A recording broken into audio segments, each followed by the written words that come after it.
en el Centro de Salud de Juventud del Norte, en agosto, se presenta una paciente femenina de 29 años de edad que está cursando un embarazo de 10 semanas de edad gestacional y ella consulta porque presenta un sangrado vaginal asociado a dolor abdominal. Bueno, ahí a ustedes qué les interesaría saber, qué preguntas le harían. ¿Qué edad, perdón, tenía? 29. Bien. ¿Y ya ha tenido otras gestas? ¿Y cómo Sí, fueron, digamos, si fue por vía vaginal, cesárea, el peso de los hijos al nacer, si sí, tuvo complicaciones?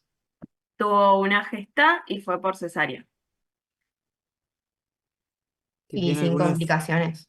Sí, si tiene ella alguna enfermedad de base, algo reumático, por ejemplo. Eh, no, No, bien. nada. Las características del sangrado, si era abundante, la coloración, si se dio, si no se dio. Ujú. Bien, ¿Cómo bueno, es el ciclo habitualmente de ella? ajá, Si tuvo algún otro síntoma asociado o signo, fiebre, ujú. además del dolor abdominal que ella refirió. Bueno, ¿Y como refirió algún ante- atraso? ujú. Como antecedentes patológicos, ella no presenta ningún antecedente patológico personal de importancia, niega hábitos tóxicos, tuvo ese antecedente obstétrico. Y respecto a los antecedentes de su enfermedad actual, es un sangrado vaginal de comienzo espontáneo que lleva un día de evolución, es bien rojo rutilante, sin coágulos, que ella refiere que mancha 3 toallitas diarias, bien, o sea, llenas completamente, y está asociado a este dolor abdominal en hipogastrio con una intensidad de 8 de 10 y niega contracciones uterinas, niega náuseas, niega vómitos, niega fiebre y otra sintomatología. Bueno, acá les preguntamos qué ustedes esperarían encontrar al examen físico. O sea, habría que hacer diagnóstico diferencial entre metrorragia de la primera mitad del embarazo y Ujú. ginecorragia de otra causa, como por ejemplo alguna infección o algo así. Bien. Otra cosa también es si clínicamente la paciente está compensada por las pérdidas, los signos vitales, taquicardia, la Ujú, coloración de la piel y demás. Y bueno, ujú, también hay que ver si si al tacto está teniendo cambios en lo que sería el cervix, como para pensar en un aborto. ujú. Bien. Bueno, esta paciente tenía buen estado general, estaba lúcida, vigil, los signos vitales conservados, ¿sí? Todo lo que es, se hizo un examen físico completo, piel y mucosas rosadas y húmedas, cabeza y cuello sin particularidades, lo mismo que el examen cardiovascular y respiratorio, no había ningún hallazgo patológico. Al examen físico a nivel abdominal había ruidos hidroaéreos positivos, estaba bien blando, depresible, no tenía signo de defensa ni despegue, pero sí estaba muy doloroso la palpación en hipogastrio. A la paciente se le hace un examen con especuloscopía, fue muy difícil hacerlo porque estaba muy dolorosa. Em, lo que se observó fue una mucosa cervical bien eritematosa, que impresionaba inflamatoria, pero el orificio cervical externo estaba cerrado y no había signo de que el sangrado provenga de la cavidad uterina.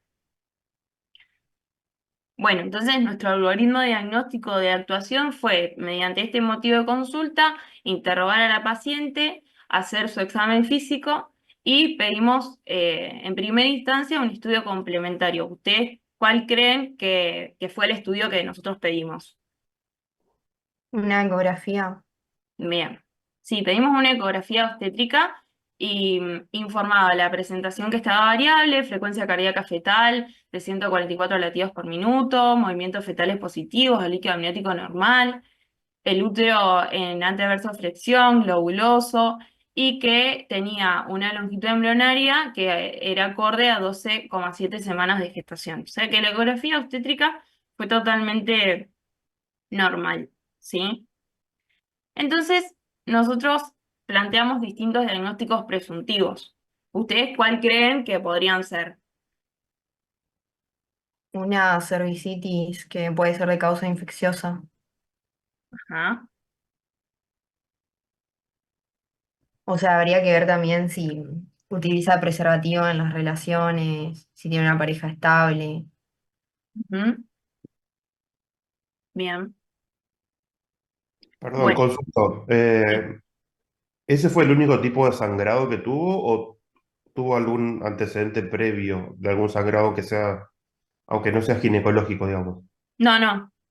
Fue ese Fue un caso, un momento aislado. Bien. sí, sí, sí. Bueno, los diagnósticos presuntivos fueron una hemorragia en la primera mitad del embarazo, más que nada. También sospechamos una EPI, ¿sí? Y empezamos a ir descartando cosas. Respecto a la conducta terapéutica, en realidad en la evolución del paciente se realizó un manejo expectante. Se la cita a la paciente al día siguiente para el control evolutivo. Ella es una paciente que es muy responsable, vive cerca del centro de salud, entonces eh, se acercó inmediatamente al otro día. Los signos vitales seguían normales, el dolor estuvo disminuido, el sangrado se autolimitó y lo que hicimos fue darle signos de alarma y que siga con su control habitual del embarazo. Esa fue la conducta que se tomó con la paciente. Bien. Bien, bueno, para continuar, acá vamos a hablar un poco de las hemorragias de la primera mitad del embarazo, que sabemos que se clasifican en dos grupos, las ginecológicas por un lado y las obstétricas por otro. Dentro de las ginecológicas hay diversas causas, como pueden ser las neoplasias, la cervicitis, desgarros vaginales, rupturas de varices, pólipos, miomas, etc. Y dentro de las obstétricas tenemos tres entidades, que son el aborto, el embarazo ectópico y la enfermedad trofoblástica gestacional. Bueno, en esta diapositiva lo que hicimos fue poner un cuadro en donde se pueden ver las tres causas dentro de lo que son las hemorragias de la primera mitad del embarazo obstétricas, bien, aborto, mola y embarazo ectópico. Este cuadro lo sacamos del Schwartz y se ve las características clínicas y en la ecografía de cada uno. Nos enfocamos más bien en lo que es la amenaza de aborto por la clínica de la paciente y por cómo se presentó, en donde la siguiente diapositiva.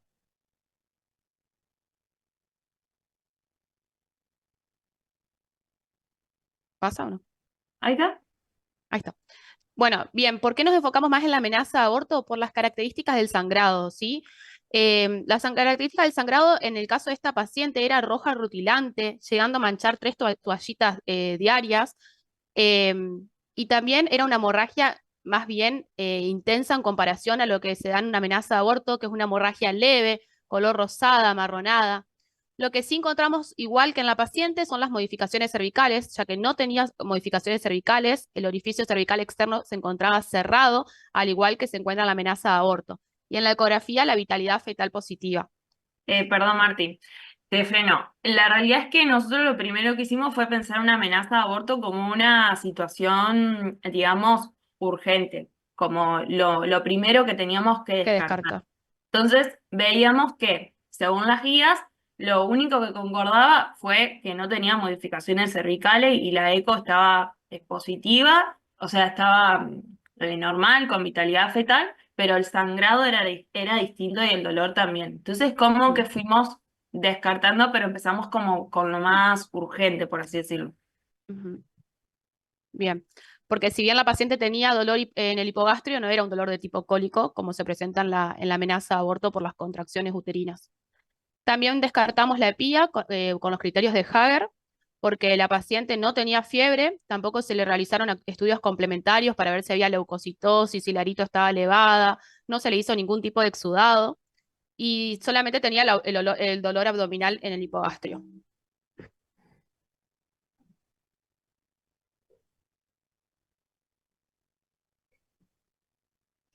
Bueno, y como otra de las causas que ya nombraron las chicas anteriormente, la cervicitis, es decir, la inflamación del cervix, era una de las causas posibles.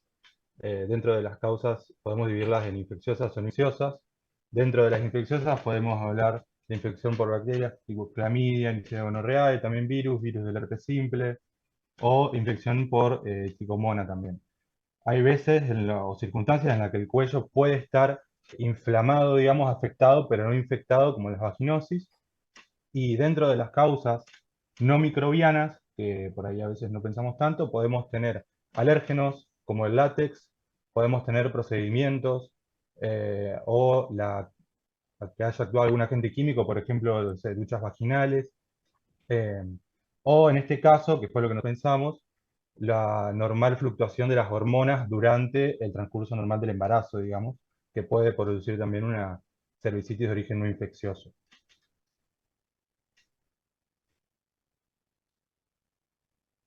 La siguiente, vale, Ahí está. dale. Y bueno, dentro de lo que es la clínica puede manifestarse asintomática, puede manifestarse con un aumento del flujo vaginal, con sangrado intermenstrual, con sangrado postcoital, con dispareunia y, bueno, el examen físico, que fue lo que dijo Val al principio, podemos evaluar la friabilidad del cuello eh, mediante rosa con un hisopo y que este sangre fácilmente. Además de que podemos ver si está eritematoso o justamente si está inflamado también.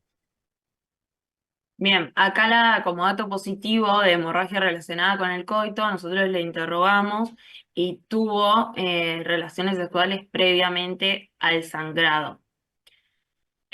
Así que como que este fue el diagnóstico al que llegamos, más que nada por estas fluctuaciones del embarazo, que sería una causa no infecciosa. A ella se le hicieron serologías en control de embarazo y dieron negativas, pero en ese momento no se le hizo ningún otro estudio, no se pidió exudado ni nada. Así que la dejamos a libre evolución, digamos, porque se autolimitó y la tomamos como una cervicitis.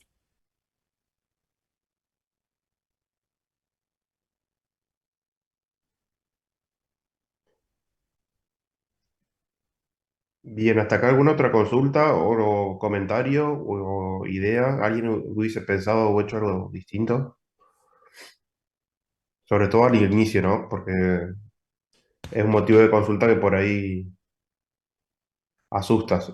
Entonces, obviamente está bien que se haya pensado en una amenaza de aborto como urgencia porque lo es.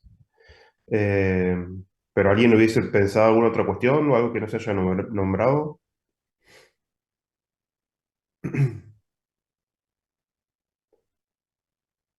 Rescato por ahí el tema en estos casos es recontra importante la decisión de internar o no.